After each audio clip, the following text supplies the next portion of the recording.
gang violence and other kind of violence.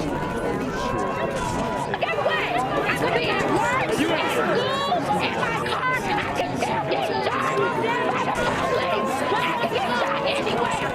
So it is what it is.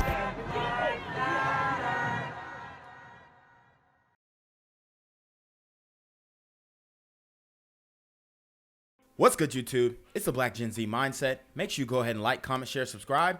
And let's get into the video. $110,000 now a Roxy for information leading to the capture and conviction of the killer or killers of Tioni Theus. Let's go to the video. That announcement was made by the DA, and that money is a combination of state, county, and city funds. All right, guys. So I've done a couple videos on Tioni Theus, and I've already shown you guys how the super gremlin mindset works, especially in cases like this. They dumped her on the side of the road, on the highway, maliciously, with no care in the world, and it is super unfortunate.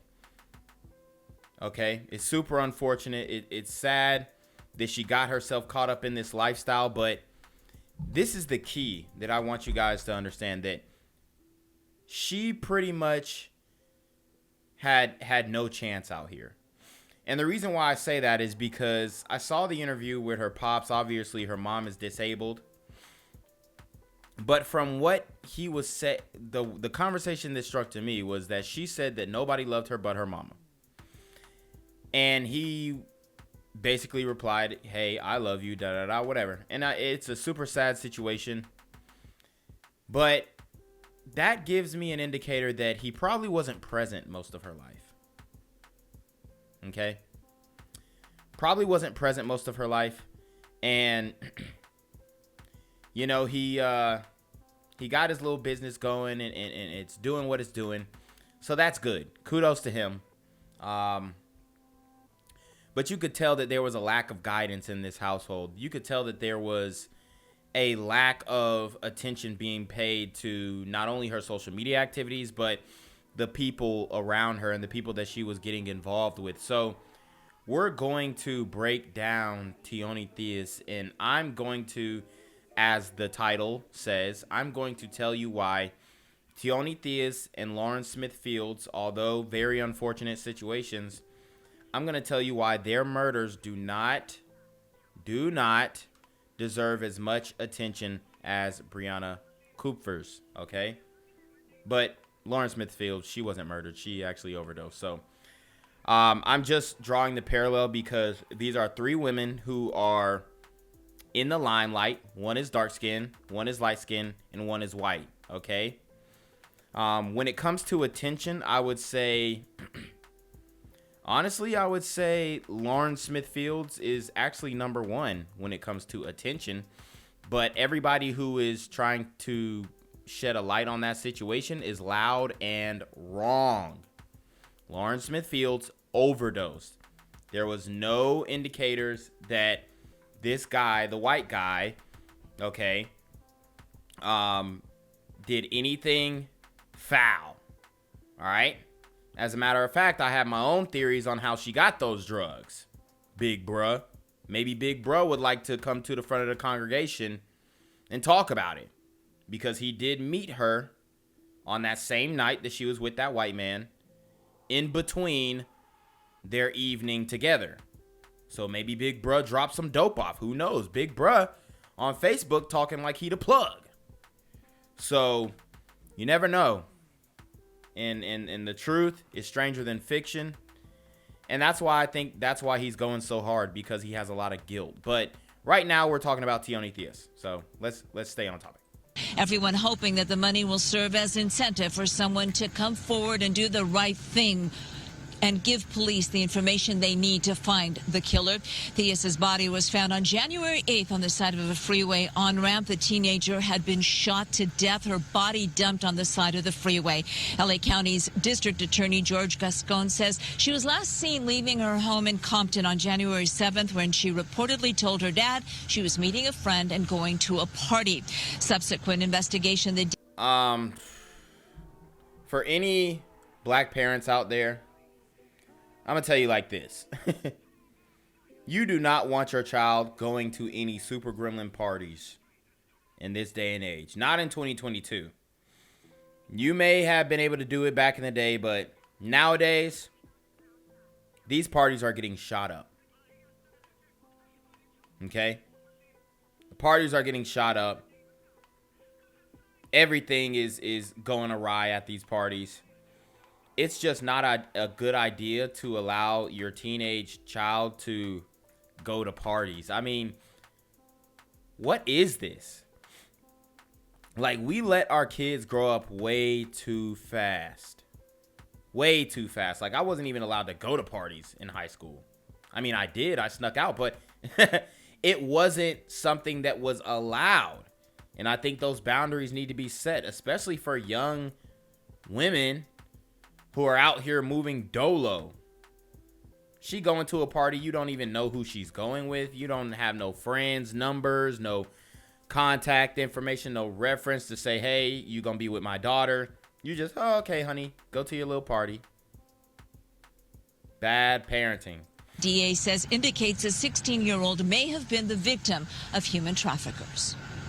If we could bring awareness and justice for Tioni, it would bring awareness to the greater problem, which is young girls are being taken advantage of. They're being murdered.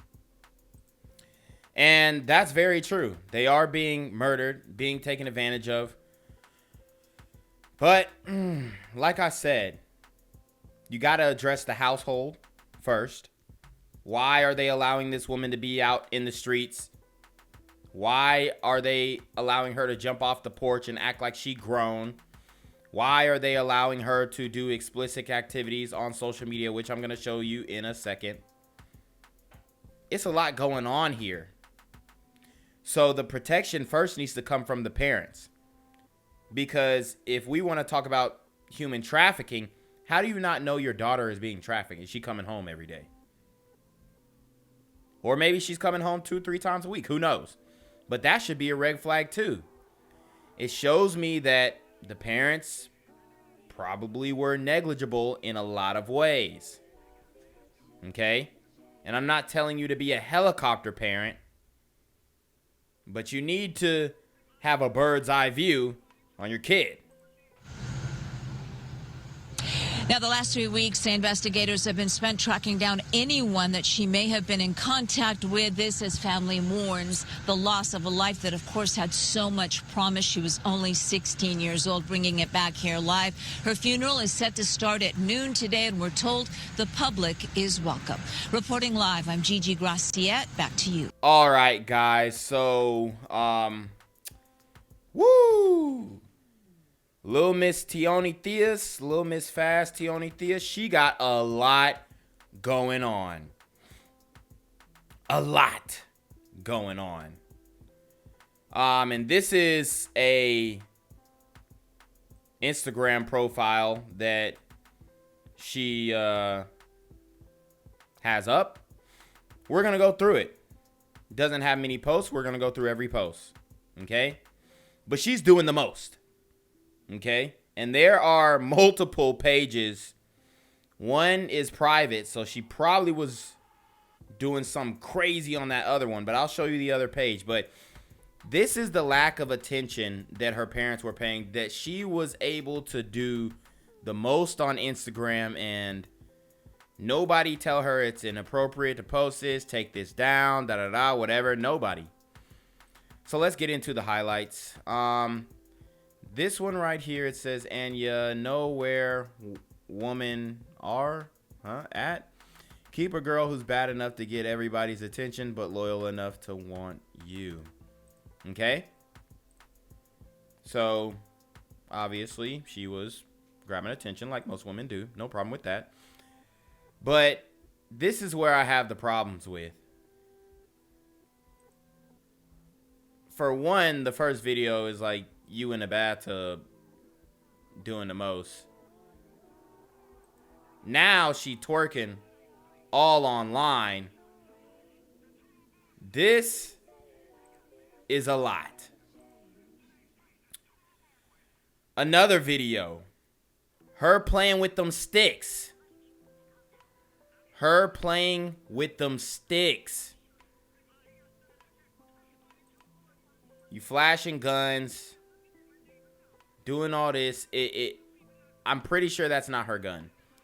So it's probably one of them dudes' guns that she dealing with. It's super sad, super unfortunate, but the family were not keeping an eye out on her. So it would not surprise me that she was involved in some type of intercourse work. Right? But she was doing the most on the gram, and it's sad. Very cute girl. But it's sad that her parents were not paying attention to the signs. I mean, if this ain't inappropriate, I don't know what is. You got your daughter who's underage filming herself in the bathtub. Filming herself with big guns. It's not a good look. So this is another page that she had apparently. Lil Freaky Cinnamon Bun. And obviously she has the tongue out, tooted up. It doesn't bring me pleasure to show this, but I want to give you guys some context as to the game that she was playing and the lifestyle that she was involved in. And I think that a lot of young melanated females get sexualized very early. And it's because the role models in the community are just, it's just trash, bruh. It's just trash. So here you have it. You got Shorty doing the most, twerking and bubble baths, showing sticks. Then she got a burner page, a private account where her tooting that ass up. It's like, where are the parents? Where is Alatoya Marv or whatever the hell that nigga's like? Where is he at? You supposed to be the uncle. Why you ain't snatch her little behind up and say, hey, you need to take that down. You need to take all of this down. Stands for justice for a woman found dead under mysterious circumstances. Lauren Smith Fields was found unresponsive in her apartment after meeting a man on a popular dating app. And her family claims police handling the case should be doing more. ABC's Zachary Quiche has the story. This morning, the family of Lauren Smith Fields is looking for answers. I just could not believe that my baby sister was gone. Somebody who I love, somebody who I protected, somebody who I've been around my whole entire life. Like I literally held her when she was born. So this is the brother. This is the guy who met her in between the date that she had with this white man. She didn't mention that the white man was with her in the apartment. She didn't even put down a family contact when she filled out her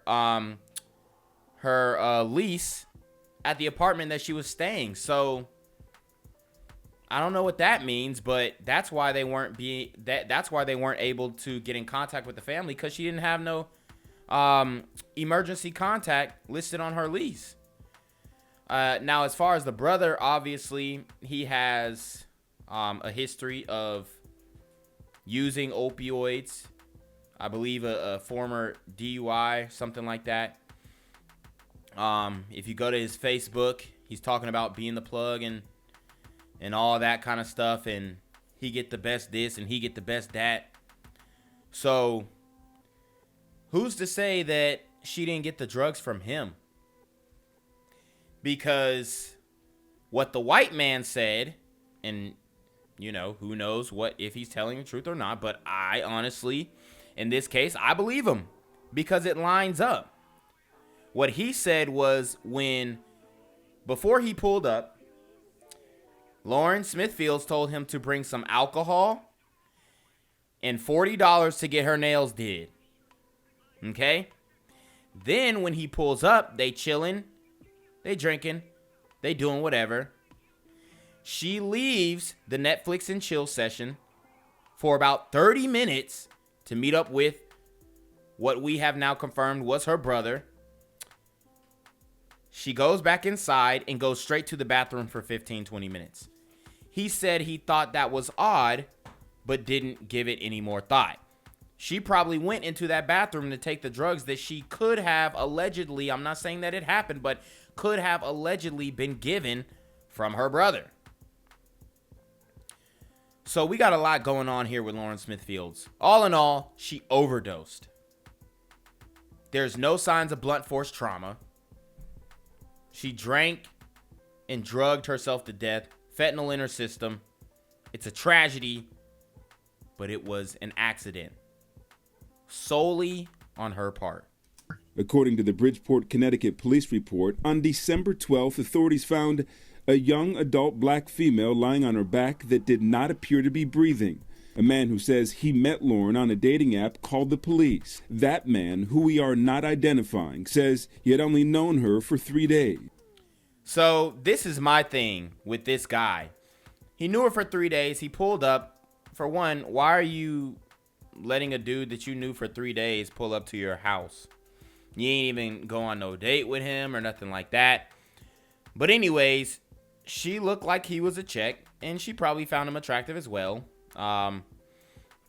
So he links with her, and you know, this happens.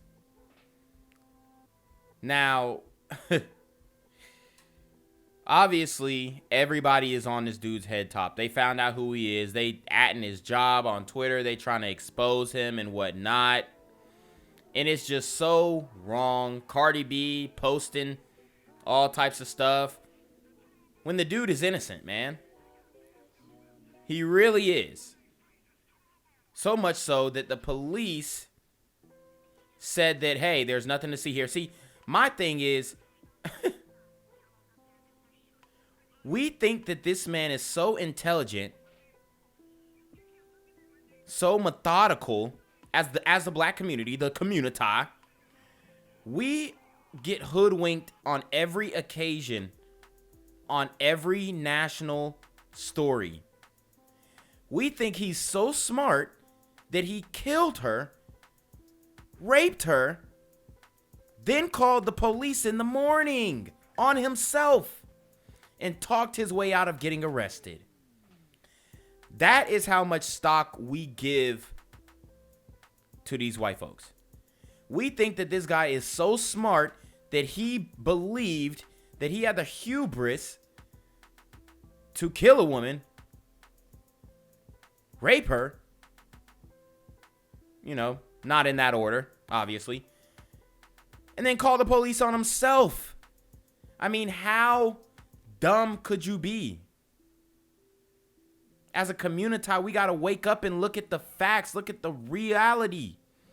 She was living a fast life. She had a lot of drug issues. She was drinking a lot of alcohol. The white man said that when she went in the bathroom, he didn't know what she did, but she probably took the drugs. She came out of the bathroom, she puked, and then went back to drinking afterwards. And visited her apartment for the first time the night before, when he claimed she got sick. The morning of December 12th, that man noticed Smithfield's nose was bleeding and she was not breathing. That's when he called 911. The family says the man is the last known person to see Lauren alive. Police say he's not a suspect or a person of interest, and that they do not suspect foul play. We want all the people of Bridgeport to be treated fairly and equally under the law. That didn't happen here, and everyone listening to this story needs to know that Lauren Smith Fields wasn't given the treatment that she should have been given. Now, Smithfield's family have taken the initial steps to sue the city of Bridgeport and the police department. They allege that the Bridgeport Police Department failed to implement the proper crime scene investigation team to collect physical evidence. And guys, black people watch too much TV, bruh. Y'all over here watching CSI Miami, Law and Order. They got all these cones up. They got 30 people at the crime scene walking around collecting evidence. That's not how it goes, bruh. It's really not how it goes. It doesn't take all that. If the police thought it was a homicide, they would have called the homicide detective. They realized it was an overdose and they handle that differently. Now, did they make some mistakes? Probably. Probably. They fumbled this case. But does that mean that the white man killed her? No. Okay? No trauma to her body. It didn't force her to do anything. And the toxicology report is back. It's not looking good for Miss Smith-Fields. And that the city has failed to intervene. Today, on what would have been Lauren's 24th birthday, the family has planned a march and a celebration of life. We're going to march. We're going to chant her name. We're going to wish her happy birthday. We're going to let balloons go. They also have a powerful message that they want to share with the world. Because we don't want this, that it's not just about Lauren. It's about every girl that could potentially go through something like this. We don't ever want this to happen to anybody. I don't want nobody to feel this pain. The family says that they believe that race has played a role in the investigation, but the police department says the investigation is ongoing and that they're awaiting a cause of death and toxicology report.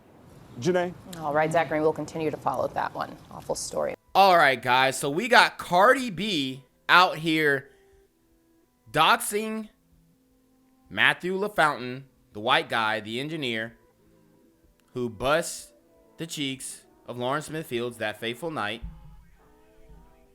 Oh, man. And she just got done with a lawsuit, right? She just got done with just got out of a lawsuit with Tasha K over libel. And now she's doing the same thing that Tasha K did to her. But worse. She's calling this man a murderer. There's nothing worse than that, right? Because allegedly Tasha K said that Cardi B was a prostitute. She had herpes, all this stuff. Allegedly. I'm not saying that I'm saying that. I'm saying that's what Tasha K said. So don't come after me, Cardi. But now you're calling this man a murderer and he hasn't even been charged. He's not even a person of interest. Because Lauren Smith-Fields overdosed. She made poor judgment that night and it led to her demise. Okay? That's it. She thought the drugs that she was taking were solid, and they weren't.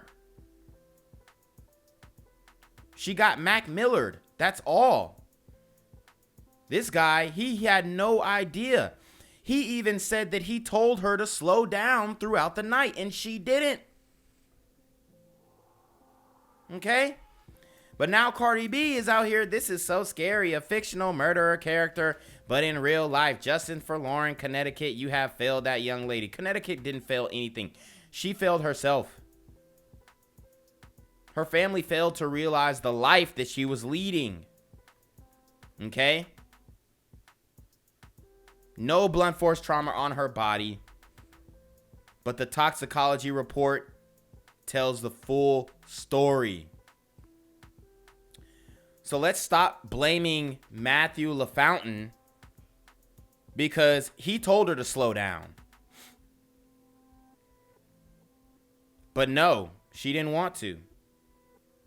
Okay? And like I told you guys before, a lot of these women have to get intoxicated to have intercourse with certain guys who they don't or may not really find physically attractive. But they're sleeping with him to get things out of him, like $40 to get her nails did.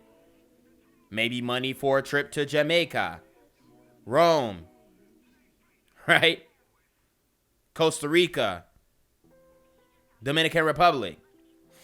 All places that she had ventured to on somebody else's dime. So let's get into it. The toxicology report shows that the Office of the Chief State Medical Examiner on Tuesday said Smith-Fields' death was caused by acute intoxication due to the combined effects of fentanyl, promethazine, hydroxyzine, and alcohol. The death was ruled accidental. So Matthew LaFountain is what? Innocent. Hey, Matthew, if you see this YouTube video, email me, bruh. Email me, bruh. Because I know how these folks is doing. I know how they on your head top. I know how they protesting at your job, calling your job, trying to get you fired, tweeting your job, emailing your job. I know this, bruh. I know this. But let's keep this a bean sack. Shorty was a glorified sugar baby. She was out here doing some things. She was being fast. She was being promiscuous. She was using her attractiveness to get what she wanted. And it caught up to her. It looked like she had to cope by using copious amounts of drugs and alcohol to stomach the activities that she was doing. Or maybe she just was an addict. Maybe she just loved doing drugs. Her brother was caught up with doing drugs too. So they got a history of doing these types of illicit substances. And it came to bite her, man. It came to bite her back. And she obviously was getting these pills off of the streets. She wasn't getting them from a prescribed doctor. So when you get pills and all these types of drugs off the streets, you draw a risk of hurting yourself. And, you know, it's upsetting, but black community, we got to stop falling for the okie doke. The community, that people are looking at us so like they're like, are y'all dumb? Have y'all seen the toxicology report? Literally, she doesn't have a scratch on her whole body. No signs of forced anything.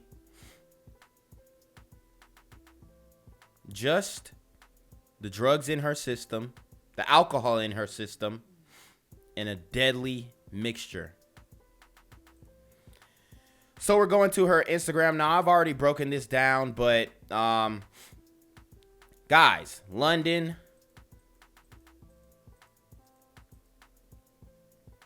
Rome, Jamaica, all in the span of a year or two. Who's paying for this, bruh? Puerto Rico. Who's paying for this, bruh? Shorty done lived 1,000 lives. 1,000 lives. She was doing the most. She was living her best life, but she was doing the sugar baby thing, man. And that doesn't mean that she deserved to die. It just means that it just gives you understanding of maybe why she was going so hard with the drugs and alcohol. Because it made her feel some type of way about herself, maybe undeserving. It's something internal going on there. Had to be, especially if you're going to invite a man that you barely know, get super wasted around him because you trust him because he's a white man. Let's keep it a buck. She trusted him because he was a white man to get really drunk and intoxicated around him. And unfortunately, it ended in her death, man. Kupfer is now speaking out after police released some new images and new video of the man they believe killed her. That suspect has now been identified as 31-year-old Sean Laval Smith. Video shows him here casually shopping at a nearby 7-Eleven, and this was just about 30 minutes after police say he brutally murdered Kupfer last week. Wow. So we've done videos on the Brianna Kupfer situation, and I'm tying all of this back in because I want you guys to know that I'm not doing this out of animosity, but I need the people to wake up. I need the community to wake up. And the only way we're going to do that is if we lead with the truth and address the obvious elephant in the room. Tioni Theus, she was a fast little girl. She didn't have no guidance. And her parents were not, they weren't keeping a good eye on her. They weren't. Okay, so it's the lack of the parenting, the lack of coordination from the parents, combined with the influences that led her to hop off the porch and belong to the streets. You know, because I guarantee these guys that she was around, that she was probably comfortable with them. Comfortable enough to be holding their gun in her Instagram videos. Comfortable enough to be twerking around them, because I didn't play the audio of those videos, but because there was some music. But in the background, there are some men who sound a lot older. A lot older in all those videos that she was twerking in. So these are older men filming a very young girl twerking. So, like I said, she probably felt real comfortable around the guys that ended up killing her. And that's the heartbreaking situation. But those are the issues that we need to address. Lauren Smith Fields, doing the sugar baby thing, whatnot, meeting up with random dudes, living the promiscuous lifestyle, doing a lot of drugs and alcohols, overdose. Wasn't murdered. Overdose wasn't murdered. Let me make this clear. Lauren Smith Fields was not murdered by Matthew LaFountain. She overdosed while he was asleep. He woke up to her dead. That's what happened. Stop trying to paint him as a murderer. In this case, you know, she was a victim of her own demise, but now he is a victim of the communitized backlash. And this is why I say that those two cases do not deserve as much light as the Brianna Kupfer situation. Why? Because in the Brianna Kupfer situation, this guy, obvious dude who was a criminal, let out on multiple charges, wanted on multiple charges. And you know what? The people who killed Tioni Theus, they were probably wanted on multiple charges too. So I think out of anything, it needs to be Tioni Theus and Brianna Kupfer head to head. But like I said in the last video, it's hard to get people on that sympathy wagon, especially with the Tioni Theus situation. It's hard to get people on that sympathy wagon when you got her twerking on the gram and making private accounts of her doing illicit activities online. Okay? Brianna Kupfer, innocent girl. No ties to any type of sugar daddy or drugs or, you know, prostitution or human trafficking. Nothing like that. Just an innocent woman killed by a super gremlin who was out on parole, out with felony warrants, on demon time. She was working alone at the Croft House Furniture Store on La Brea at the time of that attack. And here's Kupfer's father, Todd. We would love to see this guy off the street because it just feels as if he did this without remorse. You know, the limited video evidence we were able to see didn't look like somebody that cared for an act of incredible violence. And you can tell the father is woke. But yeah, if you haven't been watching my channel, Pops, you might need to tune in. These super gremlins don't give a damn about killing. They don't give a damn about robbing. They don't give a damn about how the family feels. He don't care. He doesn't care. As a matter of fact, to show you he didn't care, he went to the convenience store 30 minutes after he killed your daughter, sadly. Bought a Black and Mild, freaked that Black and Mild, and smoked it in honor of his deed in the last hour. This is how messed up these guys are in the head. These are the homeless super gremlins that are out on the streets of LA. These are the homeless super gremlins that are out on the streets of New York City. These are the homeless super gremlins that are out on the streets of Chicago, Atlanta, Houston, everywhere. Super Gremlins on Demon Time. We have also learned that Smith was arrested previously in 2020 for a misdemeanor in the city of Covina.